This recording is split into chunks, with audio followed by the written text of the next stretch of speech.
যারা ছবি অঙ্কন করে বিনা প্রয়োজনে, মজবুর না, বাধ্য করা হচ্ছে না, আর ছবি অঙ্কন করে সকলে ফুল ছবি আর শখের ছবি বিশেষ করে লটিয়ে রাখে, ঝুলিয়ে রাখে, আর যারা এই ছবির ব্যবসা করে আবার ছবি তোলে, এই পেশা যারা করে, এই এক ধরনের লোকদের এই ব্যবসায় হয়ে গেছে, ওইটাই রিজিক তার।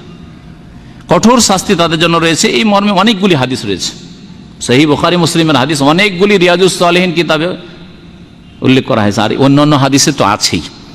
তার মধ্যে একটি হাদিস আছে, কুল্লু মুসাউয়িরিন ফিন্নার, বুখারী মুসলিমের হাদিস, কুল্লু মুসাউয়িরিন ফিন্নার, প্রত্যেক ছবি অঙ্কনকারী জাহান্নামে যাবে। তাহলে যারা স্টুডিওর ব্যবসা করছে জাহান্নামে যাবে না? অবশ্যই, হাত লাগাক আর মেশিন দিয়ে করুক।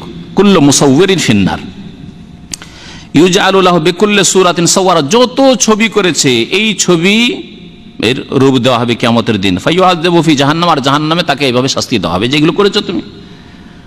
আরো বিভিন্ন শাস্তির কথা রয়েছে। আরেকটা হাদিসে রয়েছে, ইন আশাদ্দান নাসি আযাবান ইয়াউমাল কিয়ামাতি আল মুসাউয়িরুন, কিয়ামতের দিনে সবচাইতে কঠোর শাস্তি হবে ছবি অঙ্কনকারীদেরকে, যারা ছবি অঙ্কন করেছে।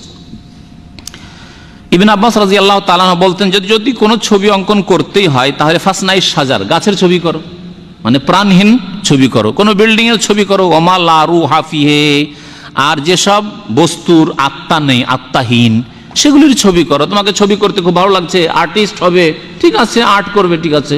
এই যে একটা মেশিন আছে, মেশিনের করো, হ্যাঁ, কোনো কিছুর পার্টসের করো, মসজিদের করো, একটা মাদ্রাসার করো, একটা বিল্ডিং এর করো, গাছের করো, সমুদ্রের করো, ম্যাপ তৈরি করো, আর্টের কাজগুলো করো। কিন্তু মানুষের বা অন্য কোনো প্রাণীর যেসবের প্রাণ রয়েছে সেসব ছবি করা বিনা প্রয়োজনে যদি বাধ্য না করা হয়, যেমন বেশ কিছু কাজে লাইসেন্স ইত্যাদি কামা এগুলোতে লাগছে, সেই ক্ষেত্রে জায়েজ।